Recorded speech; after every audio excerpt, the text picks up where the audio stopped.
by attaching a helicopter blade to a dinghy pulled by a speedboat. Asbestos was found during renovation work and new at 6. KCCI's Marcus McIntosh. Introducing spooky goop. In the 1980s, some inventions looked like the future until they started sending people to the hospital.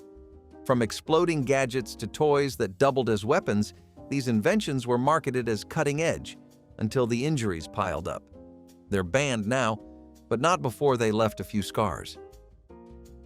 They were loud, clunky, and promised a salon-grade blowout right in your own bathroom. But many hair dryers in the early 1980s came with a deadly little secret: asbestos insulation. That's right, cozy warmth was courtesy of the same stuff that gets entire buildings condemned today. Asbestos was packed inside the heating coils to keep things running safely at high temps. The problem? When those dryers aged, tiny asbestos fibers flaked off and got blown directly into your face, your lungs, your morning routine. It wasn't just one brand either. Dozens of home and professional models used asbestos as a standard feature. Hairstylists and home users alike were unknowingly breathing in microscopic danger with every frizz-fighting blast. By the time regulations caught up, millions of these dryers had already done their damage. Lawsuits followed. Recalls were issued, but the damage was done. Today's hair dryers might fry your bangs, but at least they won't coat your lungs with carcinogens. And while those dryers were slowly poisoning you, the next invention had you flying full speed into walls, on wheels made for danger. The Fisher-Price roller skates of the 1980s were a rite of passage and a recipe for disaster. Marketed as beginner-friendly, they strapped right over your sneakers with plastic clips and offered no ankle support, no control, and absolutely no brakes. You'd take 2 steps and feel like a baby giraffe on ice. Once those wheels started rolling, good luck stopping unless you hit a patch of grass or a parked car. The plastic wheels were rock hard, the straps barely held, and the only safety feature was your mom yelling from the porch. Every sidewalk crack became a personal lawsuit waiting to happen. Knees were scraped, elbows were bruised, and somehow that just made them cooler. You'd decorate them with stickers, wear them inside the house, and attempt jumps off the curb that nearly ended your career before it began. Manufacturers added brakes, padding, and adjustable sizing. But the original no-brake rockets? Banned, recalled, and memorialized in every scraped knee photo from your childhood. If you skated too far from home, you might have run into someone carrying the next banned item, something that looked a little too real. Toy guns in the 1980s were practically indistinguishable from the real thing. Made with black plastic, realistic shapes, and even working triggers, they had the look and feel of something that should have been locked in a police evidence room. Just a solid chunk of molded chaos that turned playground games into potential panic zones.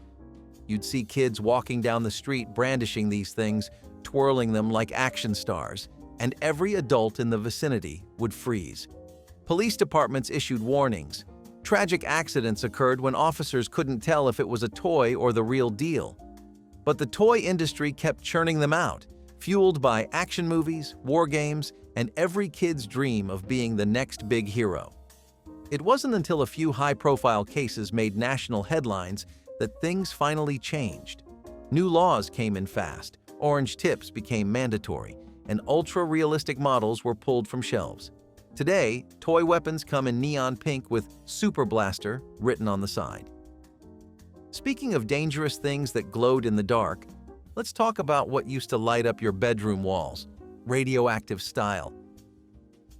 Glow-in-the-dark stickers in the 1980s were the ultimate bedroom accessory. Stars, moons, alien decals. You'd slap them all over your ceiling and bask in the celestial glow every night. But here's the fun part. Some of them were literally radioactive.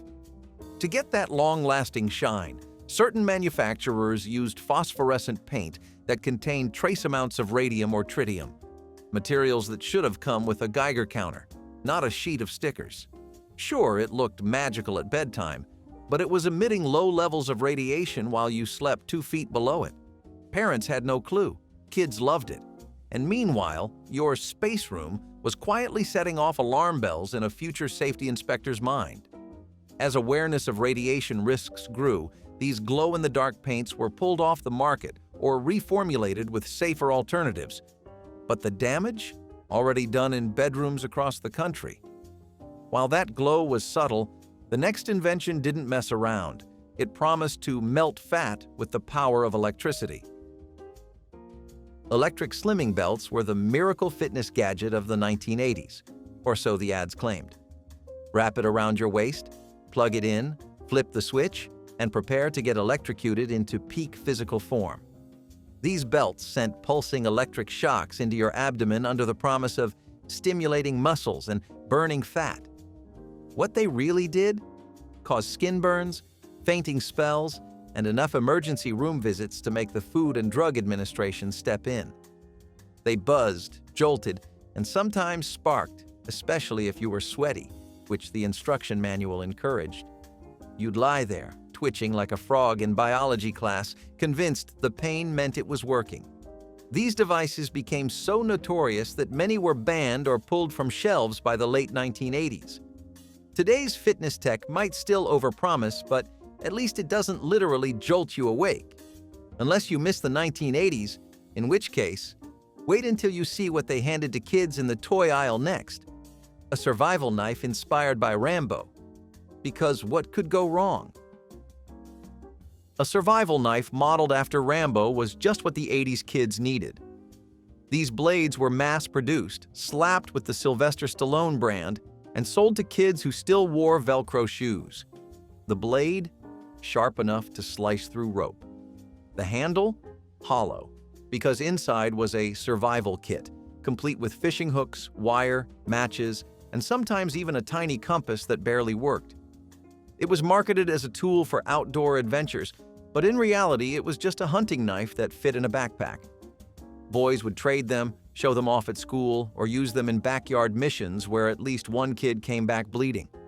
Teachers confiscated them. Parents shrugged. And the companies? They sold more. Eventually, regulations tightened and most of these survival-style knives disappeared from toy shelves. But if you grew up in the 80s, chances are you or someone you knew had one stashed under their bed, next to their glow-in-the-dark ninja stars. If the knife didn't get you, the next toy might have, with a splash of liquid metal that rolled through your fingertips. Mercury-filled maze toys were the kind of item you now see in museum exhibits labeled "Why?" Small handheld games with liquid silver beads that glided through tiny plastic channels, mesmerizing, smooth, and completely toxic. You'd tilt the toy back and forth, guiding the Mercury around obstacles like a high-stakes version of Operation. No gloves, no warnings. Just you, the element responsible for Mad Hatter syndrome, and a plastic shell thin enough to crack if you dropped it. These were handed out as party favors and sold at corner stores like they were marbles or gumballs. Toddlers chewed on them. Older kids smashed them open just to play with the shimmering silver liquid inside. It wasn't until researchers started speaking out and horror stories surfaced that these toys were finally yanked from shelves. Today, anything involving mercury is locked behind hazmat labels and biohazard warnings. But in the 1980s, it was just another shiny toy in the toy chest. And while we are at hazardous, nothing was more festive or flammable than what kids wore every October. Halloween costumes in the 1980s were equal parts imagination and imminent combustion. The materials? Thin plastic, stiff polyester, and a mask that felt like a rubber band choking your face. These outfits came in a cardboard box with a clear window, showing off a crinkled costume and a vacuum-formed mask that smelled like a tire fire. They were sweaty, scratchy, and highly flammable. Add candles, jack-o'-lanterns, or sparklers into the mix, and you had a walking fire hazard. Kids would run from house to house while their capes or plastic sheeting flapped dangerously close to open flames. Some costumes even came with battery packs or accessories that sparked, because clearly, fire safety was not trending. The costumes were usually one-size-fits-none, meaning they dragged on the ground or clung like saran wrap.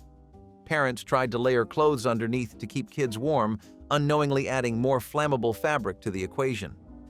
Injuries happened. Fire departments raised concerns. But it wasn't until multiple safety campaigns aired on television usually during Saturday morning cartoons, that people began paying attention. While those costumes reacted to fire, the next fashion fad reacted to you, and sometimes not in a good way. Hypercolor shirts were the 80s fashion flex you didn't ask for. Touch them, and they changed color. Sweat? Changed color. Breathing too hard in class? Boom, color change. These shirts were made with thermochromic dyes that reacted to temperature, which was science speak for everyone can now see your armpit situation. They were magical for about 10 minutes and then quickly turned into an awkward middle school experiment. But the real danger was in the dye. Some hypercolor clothing was made with chemicals that caused skin irritation, allergic reactions, and, in worst-case scenarios, a rash that looked like a heat map of embarrassment. Combine that with fading colors, poor washing instructions, and mystery reactions when exposed to sunblock or deodorant, and you had a garment that fought back. Eventually, the clothing faded for good, literally and figuratively, and safety concerns helped bury the trend for a while. Still, for a few brief years, it was the coolest, most color-shifting thing you could wear until it gave you hives. If your shirt didn't leave a mark, the next toy definitely did, especially when it was supposed to be just plastic. Plastic swords from the 1980s were marketed as toys, but they swung like weapons. These weren't the foam-filled pool noodles of today. They were thick, rigid, injection-molded plastic, often with jagged edges or molded blades sharp enough to cut paper and maybe a sibling. The worst ones came with faux metallic paint that chipped off into your hands and eyes during every pretend duel. You'd whack your friends with full-force backyard swings, and instead of a bonk, you got a thwack followed by a loud ow. Eyebrows were split, cheeks were welted. And if you really got carried away, a trip to urgent care. No one wore helmets. No one wore padding. These toys were sold in the same aisle as coloring books and stuffed animals. Eventually, toy safety groups stepped in, and by the 1990s, anything that resembled a plastic weapon had to be padded, foamed, or dulled down to baby-safe levels. You think that's wild? Wait until we get into the next bouncing nightmare that doubled as a choking hazard. Popper toys were supposed to bounce, not try to kill you. You remember them, those colorful half-sphere rubber domes you'd flip inside out, set on a table, and wait for the dramatic pop. They'd launch into the air, bounce off walls, and send toddlers into fits of laughter. But that laughter turned into choking sounds more often than toy companies would like to admit. The smaller ones were just the right size to lodge in a child's windpipe. No warning labels, no age recommendations, just a bin full of potential emergency visits. If it bounced under the couch, your little sibling would be the first to dive after it, and sometimes straight into a medical emergency. Parents bought them by the dozen at grocery store checkout lanes. Eventually, safety boards stepped in, issuing recalls and choking hazard warnings left and right. The toy aisle cleaned up a little. But if you grew up in the 80s, you know the truth. That little rubber dome had the soul of a landmine. And if that did not take your eye out, the next one just might, because it had actual spinning metal blades. Toy helicopters in the 1980s were mechanical marvels and total mayhem. They came with battery packs, long plastic wires, and a launch mechanism that would send a spinning metal-bladed helicopter screaming through the air at top speed. These choppers weren't made of foam. They had real weight, real torque, and real potential to slice through your bangs. Every kid had the same goal: launch it as high as possible. Every adult had the same reaction: duck and cover. The metal blades would spin with enough force to cut skin, tangle in hair, or put a dent in your wood paneling. Worst part? Some came with combat attachments like pretend missiles or landing claws, because nothing screams safe fun like turning your living room into an active airspace. Stories of black eyes, forehead welts, and chipped teeth piled up fast. Eventually, manufacturers were forced to swap out metal parts for plastic, reduce power, and add so many warning labels it looked like the back of a shampoo bottle. But by then, the damage was done, literally. If your brain managed to survive the helicopter hits, Good luck keeping it safe with the art supplies that followed. Paint sets in the 1980s made art fun, messy, and occasionally permanently harmful. Many came in colorful plastic trays with cheerful cartoon mascots, perfect for little hands and curious mouths. The catch? Those bold, beautiful colors were often lead-based. That's right. Some of the same pigments used to paint warning signs and old bridges were hiding in your watercolor kit. Kids would dip brushes, fingers, and sometimes their actual tongues into the paint, blissfully unaware that they were absorbing a neurotoxin. Lead poisoning from paint was not some obscure risk. It was a common medical concern in the 80s, especially for kids who spent hours doodling on paper, cardboard, or the wall behind the couch. Parents had no clue. Schools didn't ask questions. It was only when regulation agencies started cracking down that the art supply world scrambled to create non-toxic alternatives. Lead-free labels started appearing on every box. But if you ever used a paint set that smelled a little too chemical and stained your fingers for 2 days, you may have had more exposure than a power plant worker. And when you were done painting, it was time to hit the dance floor on something that had the traction of a banana peel. Breakdancing mats were the ultimate flex in the 1980s. Thin vinyl sheets with printed grids, graffiti fonts, or neon lightning bolts that promised to turn your living room into a downtown dance battle. But the reality? They were slip-and-slide death traps for anyone not named Turbo or Ozone.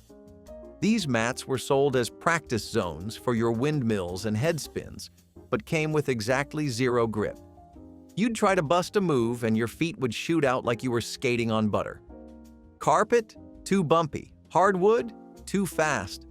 Concrete? Say goodbye to your kneecaps. Kids ended up with twisted ankles, bruised hips, and rug burns that rivaled carpet burn from summer sleepovers. Some mats would fold or ripple mid-spin, launching dancers sideways into furniture. And let's not forget the ones that came with sound effects, usually embedded electronics that broke by day 3 and left you with a $30 piece of plastic sadness. Eventually, people started using cardboard instead, because oddly enough, the trash worked better than the toy. Still, if you ever tried a headspin on one of those mats, you know exactly what it felt like to nearly break a hip before the age of 10.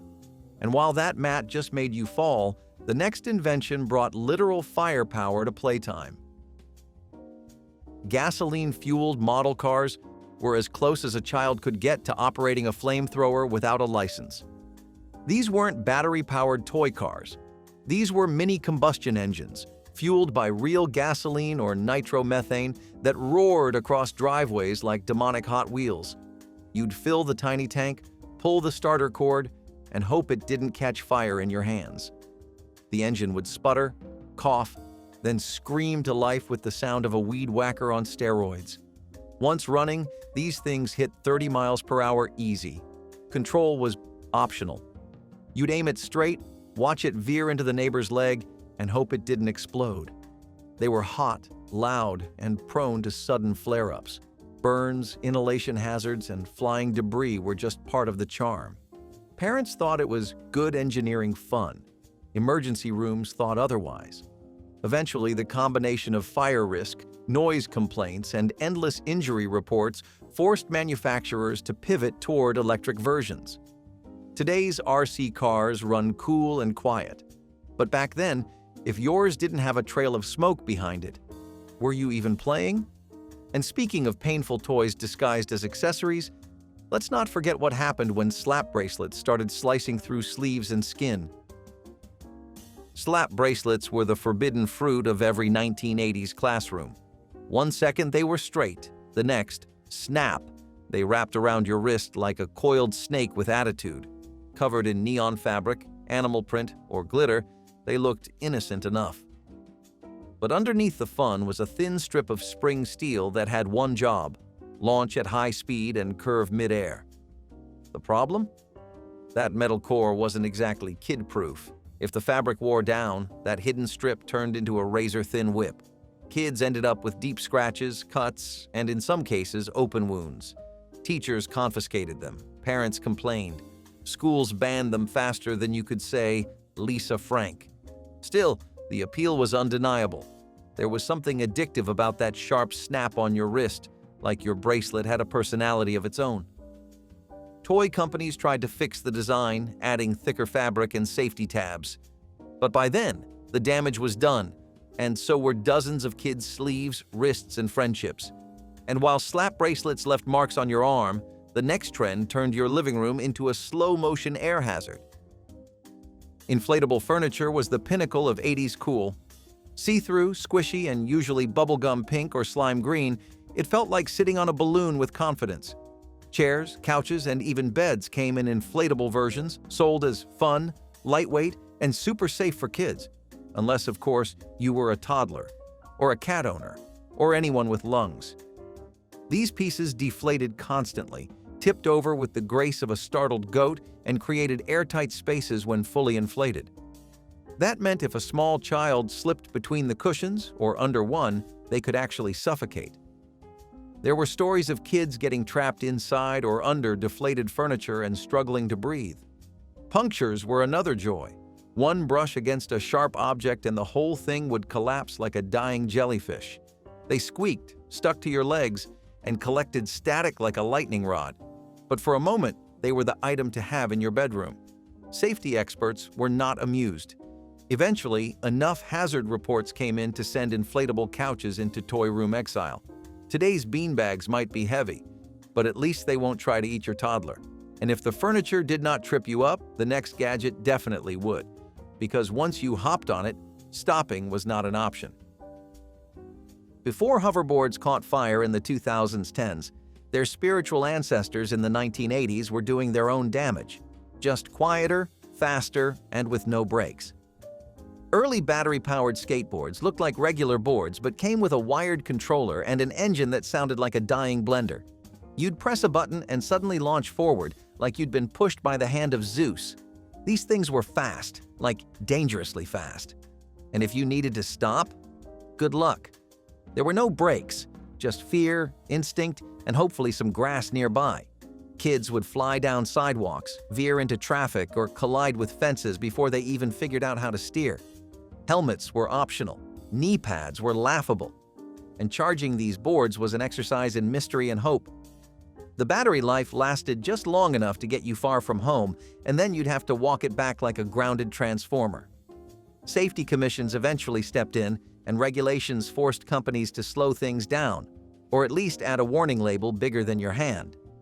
But if you ever took one of these for a spin, you remember the thrill of speed and the absolute panic of realizing your only option was to bail.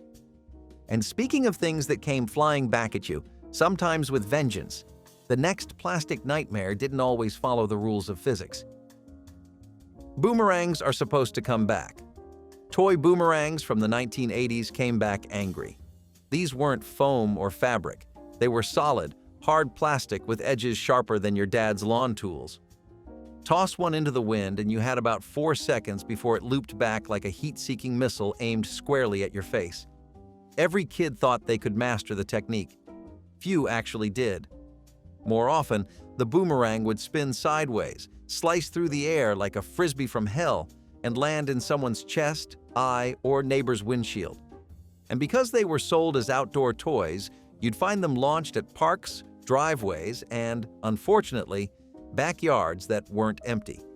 Some even had aerodynamic fins, which made them faster, and even more unpredictable. Broken noses, chipped teeth, and the occasional emergency room visit were not uncommon. Eventually, toy companies switched to foam or soft rubber models and slapped supervised use only on the box, but the damage was done. If you still have a scar from a plastic boomerang hit, know you were part of an elite generation of kids who learned the hard way. What goes around doesn't always come back gently. And if you thought that was a wild ride, wait until you remember the spin cycle of doom waiting for you at the local playground. Playground merry-go-rounds in the 1980s weren't built with safety in mind. They were built for chaos. Heavy metal discs low to the ground with metal bars you gripped like your life depended on it. And it usually did. You'd run in circles, building momentum, then jump on and hold tight while the world blurred into a carnival of screams and sand. The faster it went, the better, until someone flew off. These things were physics experiments powered by sibling rivalry and unfiltered sugar. There were no speed limits, no padding, no soft surfaces below, just dirt, gravel, or if you were lucky, grass. Kids would cling on until their arms gave out or their shoes flew off. Getting off was its own sport. You either jumped and hoped for the best or rolled out like a stuntman dodging an explosion. Injuries ranged from scrapes and bruises to broken arms and concussions. And yet, every kid ran back for another ride. Eventually, they were phased out in favor of safer, slower plastic versions. But nothing quite replaced the thrill of hanging on for dear life while your friend shouted, "Faster!" And if the spinning did not leave your ears ringing, the next invention definitely did, with a bang that echoed long after the fun was over. Cap guns were loud, like actually loud. Unlike the crackly little pop caps kids play with now, many 1980s models used real gunpowder in tiny explosive discs. The result? A deafening bang, a puff of smoke, and the smell of a Wild West saloon. Kids fired these things inches from their own ears, or worse, their friend's face. No one wore ear protection. The closest thing to a safety warning was, "Don't point at people," which, naturally, everyone ignored. If you ever went to a birthday party and someone brought a cap gun, you knew two things. You'd leave with a ringing in your ears and a fine layer of gunpowder dust on your clothes. These toys sparked real flames, made real noise, and caused very real damage. Hearing loss? Common? Eye injuries? You bet. And in some cases, burnt fingers from misfires or kids trying to reload too fast. Eventually, regulators cracked down, limiting explosive content and requiring bright colors. But if you grew up in the 80s, those old-school cap guns were less toy and more pocket-sized cannon. And if that was not radioactive enough, just wait until you hear about the toys that actually flirted with nuclear technology. Yes, microwave toys were a thing. And no, they were not safe. Some experimental science kits in the early 1980s came with miniature microwave chambers that promised to teach kids about heat, cooking, and the magic of radiation. You could bake plastic food, cook tiny rubber eggs, and in one unforgettable case, melt a marshmallow into the consistency of lava. But here's the twist. The toys didn't actually shield the microwave energy well. That meant kids were exposed to radiation leakage, overheated toy parts, and plastic fumes that could strip paint off the walls. They got hot enough to burn skin and still barely melted anything properly. One model even included foil-lined compartments. Yes, foil, inside a microwave. It sparked, smoked, and occasionally caught fire. The kits claimed to be educational, but mostly they were glorified fire hazards that glowed in the dark and smelled like a chemical spill. After multiple safety complaints and a few too many scorched fingertips, these toys were yanked from shelves and replaced with safer, non-radiating science kits. But for a brief, insane moment, kids could cook with radiation and call it learning. And if you thought that was reckless, just wait until they handed kids zipline kits and said, "Go figure it out." Zipline toys were one of those backyard trends that exploded before anyone asked, "Is this safe?" The kits came with a pulley, a rope, and vague instructions that boiled down to, "Tie it between two trees. Good luck." Kids strung them across yards, between houses, or from the top of garage roofs without a single anchoring guideline or weight limit in sight. You'd grab the handle, launch yourself, and halfway through either feel like Indiana Jones or like you were about to meet the ER doctor by name. Many of the kits didn't include proper harnesses and the braking system, gravity, or a bush. Kids slammed into fences, trees, walls, or worse, got tangled in the line mid-air. Falls were common, concussions, plenty. And yet these toys were marketed with smiling kids zipping through the air like mini stunt doubles. Safety experts warned about spinal injuries. Schools banned them from playgrounds. But the thrill was unmatched. Today's zipline setups are built with weight ratings, climbing gear, and professional installations. But in the 80s, it was a rope, a dream, and a short flight to disaster. And if you survived the zipline without incident, You still had to dodge the next backyard menace, something designed to suck up leaves, and occasionally body parts. Lawn vacuum mulchers were sold as a dad's best friend, but they were every finger's worst nightmare. These machines were meant to suck up leaves, mulch them into fine bits, and store them in a tidy bag. Sounds great in theory. In practice, they were loud, fast, and came with spinning metal blades inside an unguarded intake tube the size of your forearm. Kids were told not to go near it, so naturally they got as close as possible. Toys disappeared into them. Sticks, rocks, and occasionally small shoes got sucked in with terrifying speed. And if you reached in to clear a clog without turning it off first, say goodbye to anything below the wrist. Some older models didn't even have automatic shutoff switches. That meant the blade kept spinning while you poked around blindly. Accidents piled up, lawsuits followed. Eventually, regulators forced manufacturers to add guards, kill switches, and warning stickers the size of license plates. But those early models? They were hungry, and they did not discriminate between oak leaves and tiny fingers. And if the smell of gasoline and burning leaves did not make you dizzy, the next danger came in a brightly colored marker pack labeled "For Kids." Neon solvent markers in the 1980s were the ultimate classroom flex. Bright yellows, radioactive greens, and highlighter pinks so vivid they looked alive. Every kid had a set.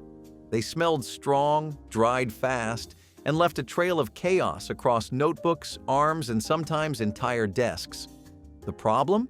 They were basically bottled fumes. These markers used xylene and toluene, chemicals so flammable and toxic they're banned in most household products today, and they were labeled "safe for kids." You'd crack one open and get hit with a vapor cloud that could knock out a full-grown adult. Some kids got hooked on sniffing them, others lit them on fire to see what happened. Spoiler, it was never good. Teachers noticed students zoning out mid-math and finally figured it out.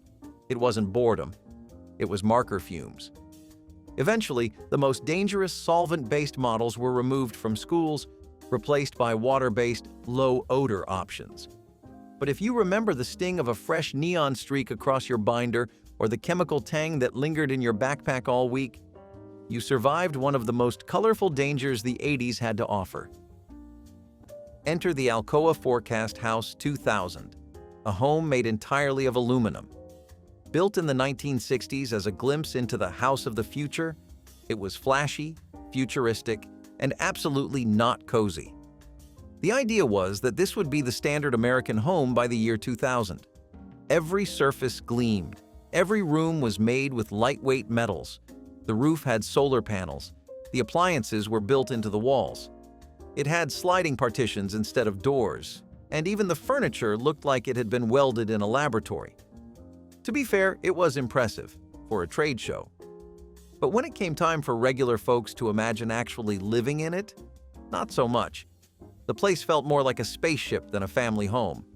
It echoed. It was cold. And heaven help you if you tried to lean back on one of those metal couches. Aluminum may have been the future of flight, but it was not the future of comfort. Alcoa quickly realized no one was lining up to buy one. And while it got a few museum exhibits and magazine features, the Forecast House faded into history as one of those cool ideas that just never found its audience. But one thing did find its audience: instant photography. That is, until Polaroid got a little too clever for its own good. Captain Power and the Soldiers of the Future. Even the title sounds like it is trying a little too hard. This was not just a show, it was an experience. It blended live-action television with interactive toys that could shoot and receive fire using light signals. The toys would respond to what was happening on screen. Miss a blast, lose points, hit a target, score. It was the 1980s equivalent of augmented reality, and for about 5 minutes, it felt revolutionary. But there was one small issue. It was unbelievably complicated. You needed the toys. You needed the right episodes. You needed everything lined up perfectly, or the experience just fell apart. Parents were not thrilled with having to buy an entire shelf of gear just to make the show playable. Kids got frustrated when their PowerJet XT7 refused to register a hit or randomly shut off mid-battle. The show itself was dark, overly serious, and way too intense for its age group. It felt like a war documentary with lasers. The toy-to-show synergy was ahead of its time, but far too messy to last. The dream of fusing television and toys never quite stuck the landing. But if you thought that was an ambitious media crossover, just wait until you hear about the time our favorite sarcastic alien tried to host his own late-night talk show. Saturday morning cartoons were a sacred ritual. You poured yourself a bowl of cereal, plopped down in front of the television, and prepared to spend the next few hours in a sugar-fueled animation binge. But sprinkled between all those talking animals and laser-blasting space battles? Beer ads? That's right. Alcohol companies had no problem promoting their newest brew to an audience still wearing footy pajamas. You could go from He-Man saving the universe to a slow-motion pour of foamy beer into a frosted mug, all in the same commercial break. And these were not vague nods to adult life. We are talking full-on beer jingles with catchy tunes and smiling actors clinking glasses in backyard barbecues. Kids grew up humming these tunes without even knowing what they were singing about. To the networks, airtime was airtime. If it sold, it played. No one raised a red flag. Parents were more worried about how many Pop-Tarts you ate than whether your favorite cartoon was brought to you by a six-pack of light beer. And when the commercials ended, you ran outside with your friends. No shoes, no helmets, just two wheels and a scraped knee waiting to happen. Instant breakfast cubes. They sound like something a time traveler would pack, right? Small, compact cubes that supposedly gave you a full breakfast with just a few chews. One flavor even promised the taste of bacon and eggs. The marketing pitch? Pure convenience. No cooking, no cleanup, just pop it in your mouth and start your day. But here is the thing. Nobody wants to chew their pancakes. These things were dry, chalky, and tasted like someone crammed a greasy diner into a vitamin pill. Most people had to drink water just to get them down. Plus, they were weirdly expensive. The kind of price tag that made you say, I could buy real food instead. Families tried them once for the novelty, and then shoved them in the back of the pantry where they sat until the expiration date. The only people who mildly enjoyed them were hikers and doomsday preppers, and even they admitted it was more about storage than taste. What made it worse? The cubes melted in the heat and crumbled in your pocket. Breakfast was not supposed to feel like a science experiment, but that did not stop companies from trying to futurize every part of the day, including how you made a phone call from your car.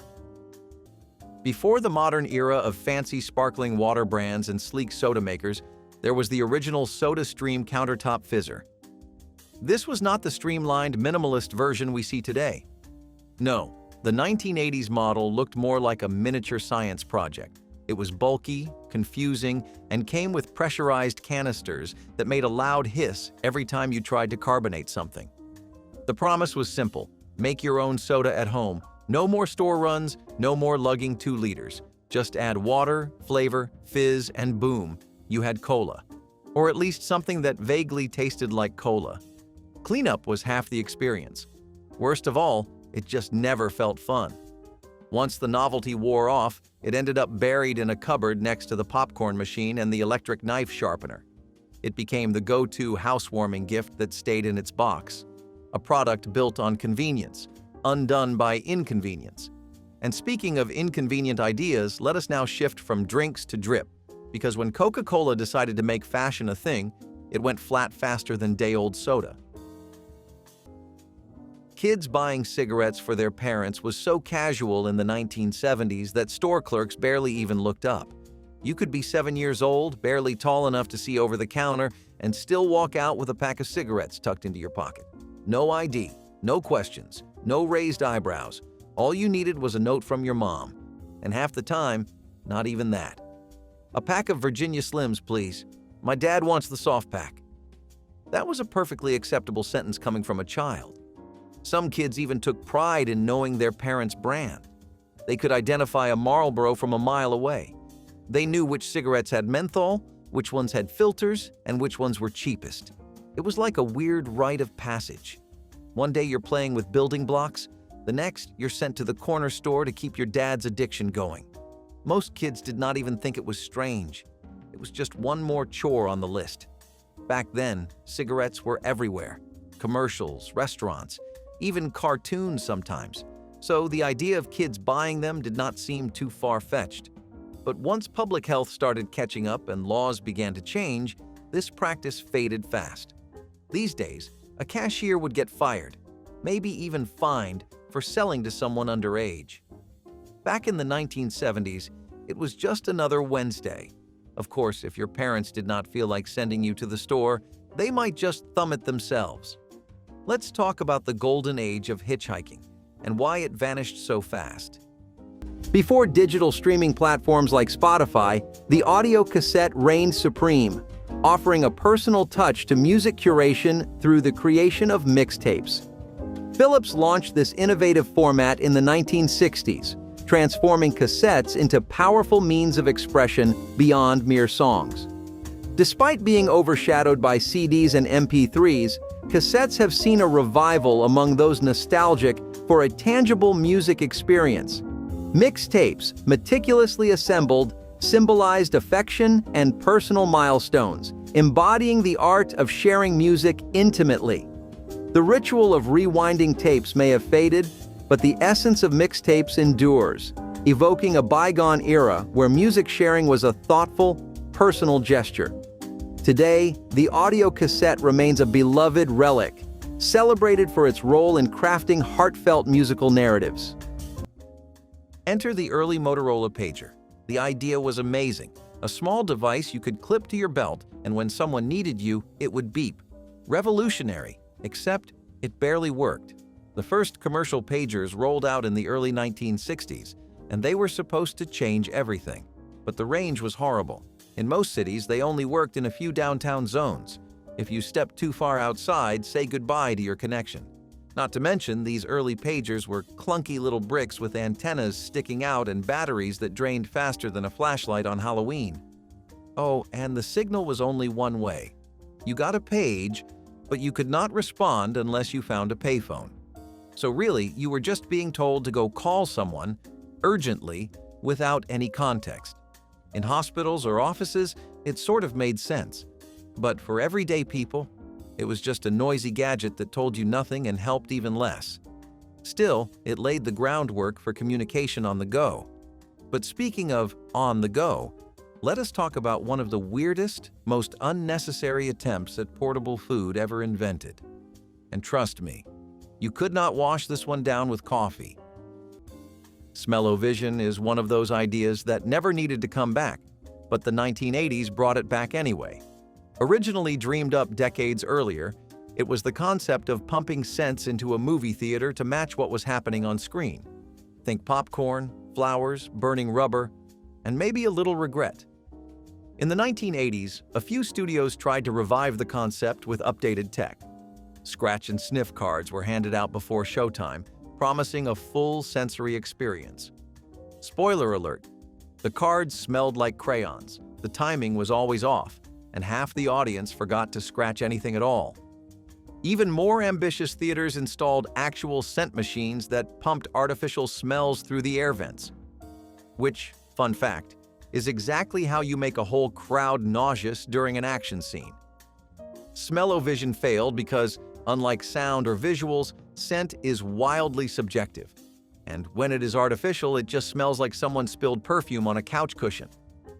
And speaking of odd inventions that had their moment before quietly disappearing, let us talk about the time schools had to ban a certain wrist gadget that made kids feel like geniuses. Teachers smoking in the faculty lounge was basically a sitcom trope come to life. Walk past the teacher's lounge in any school during the 1970s and you would catch a whiff of menthol and burned-out chalkboard markers. It was like a secret smokers club there. You had stressed-out history teachers chain-smoking next to gym coaches lighting up before the third period. Nobody questioned it. In fact, it was more suspicious if a teacher wasn't smoking. The lounge itself had this weird aura, like it was a world apart from the rest of the school. Kids knew better than to look in. It was off-limits. But the smoke always found its way out, curling into the hallways like a reminder that adults had their own rules.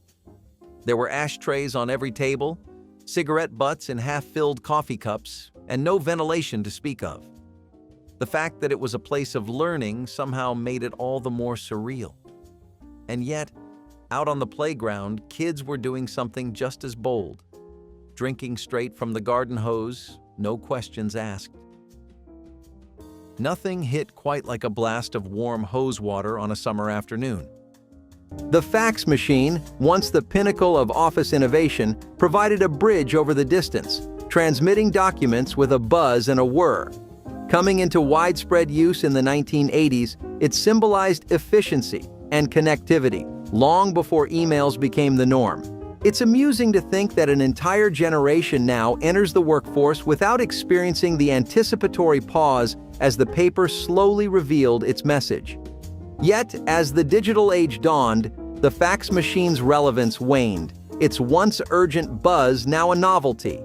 Despite its decline in everyday use, it lingers in niches, a testament to technology's relentless march forward.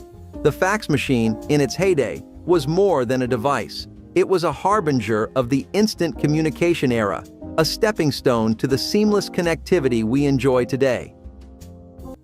Colorama slide projectors were supposed to make your family photos look like something out of a movie theater. They were huge, clunky, and came with screens big enough to fill a living room wall. This was not your average carousel projector. Coloramas used large format slides and massive bulbs to blast your vacation pictures across the room. Sounds cool until you realize they overheated in minutes, made a ton of noise, and burned through bulbs faster than you could say smile. The upkeep was outrageous. The slides were expensive, fragile, and nearly impossible to store without getting scratched. And sure, Dad might have loved showing off your trip to Niagara Falls on a 10-foot screen, but by the third slide, everyone in the room was bored, hot, and half-blind from the glare. The thing is, people were obsessed with gadgets that made them feel like they were living in a sci-fi future. So companies doubled down, pushing even stranger inventions into people's homes. And if you thought a living room projector was extreme, wait until you hear about the car that needed a pilot's license just to turn the ignition. The 1980s were He-Man's golden hour. The action figures, the cartoon, the castles, it all worked. Until it did not. Enter the Meteorbs. These were plastic eggs that transformed into robotic dinosaurs and beasts. Sounds cool in theory, right? Well, not exactly. They were a spin-off that nobody asked for and few even understood. The Meteorbs came from outer space, at least according to the convoluted lore.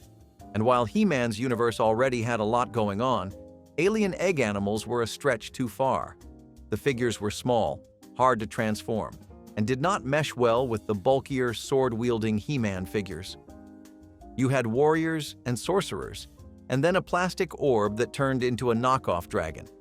But the excitement faded quickly when kids realized these were more awkward than awesome. They were like the Happy Meal version of Transformers, but with less movement and more confusion. Even die-hard fans of Eternia looked at them and said, "I'm good." And speaking of complicated toys with a high learning curve, let us talk about the interactive television show that thought kids were ready to join a live-action sci-fi war from their living room. Selling lawn darts at toy stores was, without exaggeration, a decision made by people who had never thrown one themselves. These weren't soft plush toys. These were literal missiles with metal tips, marketed as a family-friendly backyard game. Toss them high in the air, try to land them in a circle, and try not to take out someone's eye in the process. And in the 1970s, it worked like a charm. Every summer, Block Party had them. Every kid had a cousin who ended up with a dart embedded in the ground 2 inches from their foot. It was all fun and games until, well, it wasn't. But the real excitement came from the absolute unpredictability of where those things would land. Wind gust, curveball, unsteady grip, friendly fire, toddlers waddling through the yard during a game? Not ideal. Maybe because they figured a few scratches built character? Maybe because they were busy chain smoking or flipping burgers on the grill. Either way, these darts stayed in circulation far longer than common sense should have allowed. Eventually, injuries, and we're talking serious ones, piled up. Hospital visits, emergency surgeries, lawsuits, the whole deal. And in the late 1980s, the government finally banned the sale of lawn darts for good. But if you grew up in the 1970s, there's a solid chance you knew someone who had them, or threw them, or got grazed by one. And yet, they were just another Saturday afternoon in the yard. Now imagine playing with weapons disguised as toys while your parents smoked indoors with the doctor's approval. Yeah, that was a thing too. In 1979, Sony unleashed a revolution that fit snugly into the pockets of a generation hungry for mobility: the Walkman. This wasn't just a device, it was a declaration of independence, allowing music to become a personal, portable experience. Suddenly, every walk to school, every bus ride, and every leisurely stroll had a soundtrack. The Walkman didn't just change how we listened to music, it changed where we listened, infusing the mundane with magic. As smartphones and streaming services emerged, the Walkman faded into the background, but not before it had indelibly changed our relationship with music. The legacy of the Walkman lives on in every smartphone's music app, a testament to the era when music first stepped out with us into the wide, wide world. Back in 1964, people at the World's Fair lined up to see the future of communication, and AT&T's picture phone looked like it was going to change everything. A telephone with video. It was the Jetsons come to life. People could now talk and see each other through a small screen mounted to a bulky telephone unit. The demo had two booths, one in New York, the other in Disneyland. You would call, see the person's face, and chat. It was groundbreaking. But when it left the showroom and entered the real world, everything fell apart. For starters, it only worked if the person you were calling had the exact same setup, and the only locations that had them were in major cities, often inside specially built booths, not exactly home-friendly. To make things worse, it charged by the minute, not cents, dollars. That added up fast, especially for grainy black and white video that froze if someone even breathed wrong. Businesses gave it a shot. Nobody else did. By the time the technology was actually ready to work, the public had already moved on. The picture phone is a perfect example of a future idea that arrived too early, cost too much, and confused the people it was meant to wow. Still, if you thought that was dangerous, just wait until you hear about the toy that let kids play mad scientist, in the most literal way possible. Imagine a pogo stick and a balance board had a baby, and then forgot to teach it physics. That was the pogo ball, also known as the Lolo ball, and it was one of the hottest toy trends of the 1980s. It looked like a rubber volleyball stuck inside a plastic disc, and the goal was simple: stand on it and bounce. No handlebars, no foot straps, no guidance.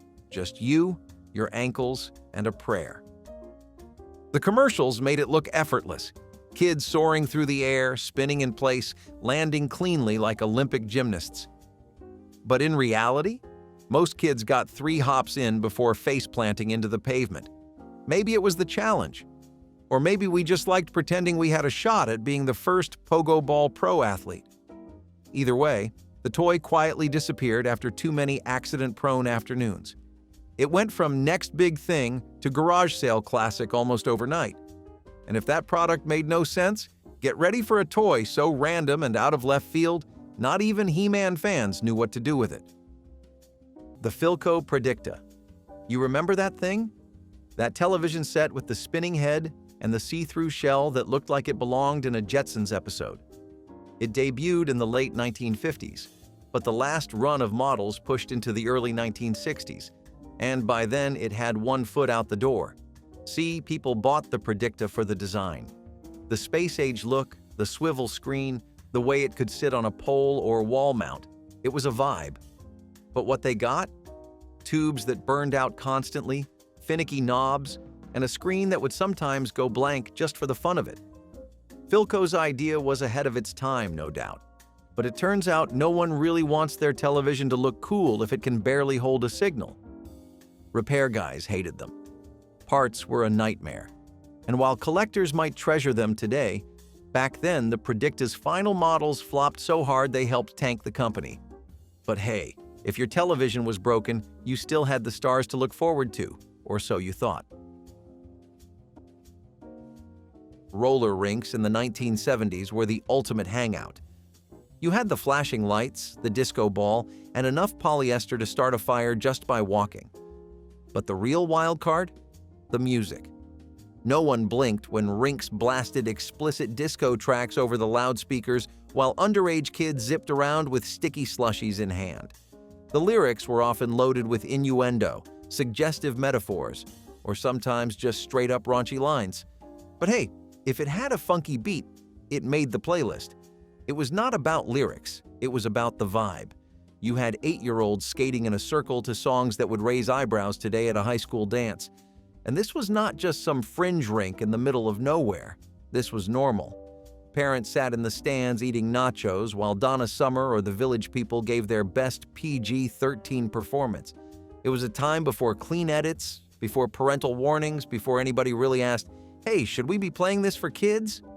Spoiler alert, nobody asked. But if you think that was questionable, let's talk about what came on the TV while kids were watching cartoons on a Saturday morning, right between episodes of Scooby-Doo and The Jetsons.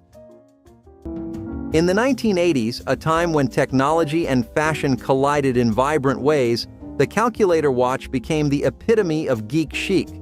These wrist-worn gadgets allowed for on-the-go calculations, a novelty that seemed almost sci-fi at the time. Despite their practicality, the rise of smartphones with built-in calculators and a plethora of other functions rendered these nifty devices more nostalgic than necessary. Yet, they remain a cherished relic of a time when wearing your tech on your sleeve, or rather, your wrist, was the height of cool. Calculator watches, in their quirky glory, symbolize a period when technology was becoming personal, portable, and, yes, even a fashion statement. The RCA video disc prototype, first developed in 1969, was one of those ideas that kept coming back, no matter how badly it flopped the first time. The concept was groundbreaking. A flat disc that played video, kind of like a record but for movies. RCA called it the Select-A-Vision. In theory, this could bring cinema-level entertainment into the average American living room. It did not use lasers like compact discs or DVDs, it used a stylus needle like a phonograph. And it worked, when it worked. But it was fragile, incredibly prone to skipping, and the stylus wore out fast. RCA kept pouring money into it, convinced it was the future. Problem was, by the time it actually launched in the early 1980s, VHS and Betamax were already taking over. The video disc was outdated before it even hit store shelves, and while RCA had high hopes, it became a joke in tech circles. A perfect example of spending millions to build a product nobody wanted. Twice. But if you think that was bold, just wait until you hear about the company that thought aluminum walls and sliding panels would make people want to live like robots. Everyone remembers the Viewmaster. You stuck in a circular slide reel, pointed it at a light source, and clicked through a magical little slideshow. It was wholesome, simple fun. So naturally, the 1980s had to mess with it. Enter the Viewmaster Interactive Vision Console, a chunky plastic beast that combined VHS tapes, a special controller, and painfully slow interactive features to digitize the old Viewmaster concept. Instead of flipping through slides of scenic landmarks or cartoon characters, you now had clunky educational videos and the occasional appearance from the Muppets. The console let you interact by answering questions or choosing what happened next. But let us be honest, it was laggy, boring, and the choices were so limited you felt more like a passive observer than an actual participant. The Muppets were great, but even they could not save this relic of bad timing and worse tech. It ended up collecting dust in closets and attics, right next to the unopened board games and broken light brights. And if you think that was a loud disappointment, just wait until you hear the home karaoke system that made neighbors knock on your door, for all the wrong reasons. Hitchhiking as a totally normal travel option was not just for free spirits or wandering poets in the 1970s. It was a legitimate mode of transportation. No car? No problem. Stick out your thumb and wait for a kind stranger to pull over. It was something teenagers, college students, and even older adults did all the time. You'd see someone standing on the side of the highway with a duffel bag, maybe a handwritten sign that said, "Headed north," and no one thought it was weird. For a while, it was even considered kind of romantic, like a symbol of trust in your fellow human, the kind of thing people wrote folk songs about. There were books, guides, and even safety tips passed around for successful hitchhiking. You learned the good spots to stand, how to look approachable, and what to do if someone creepy pulled over. Hitchhiking was not just accepted, it was encouraged in some circles. Some people even used it to get to and from work if the distance was not too crazy. But naturally, it did not stay sunshine and smiles forever. The danger was always there. It just took a while before it hit national headlines. As crime reports and horror stories started stacking up, people grew less trusting. Hitchhiking laws changed. Stranger danger campaigns launched. What was once seen as adventurous became straight-up risky. These days, sticking your thumb out on the highway is more likely to get you a side-eye than a ride.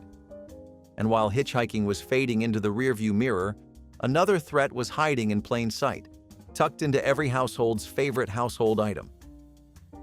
Let's talk about ironing board pads, specifically the kind lined with asbestos. In the 1950s, music found its wings with the transistor radio, transforming beaches into personal concert venues where friends gathered, basking under the sun while top 40 tunes played, a soundtrack to youthful summers. This small device brought melodies and voices not just into homes, but into open spaces, making the world feel a touch smaller, fitting snugly into one's hand. Inventors like William Shockley gave us a tool that connected us to the outer world in a manner both intimate and expansive. The radio delivered music, news, and live sports with a static crackle, adding a layer of authenticity to every broadcast. Despite the digital age, radio's essence survives, transformed yet enduring, a testament to its role as the soundtrack of the 20th century. If any of these gave you flashbacks or actual scars, drop your wildest 80s memory in the comments. Hit like, subscribe, and join us next time before that gets banned too.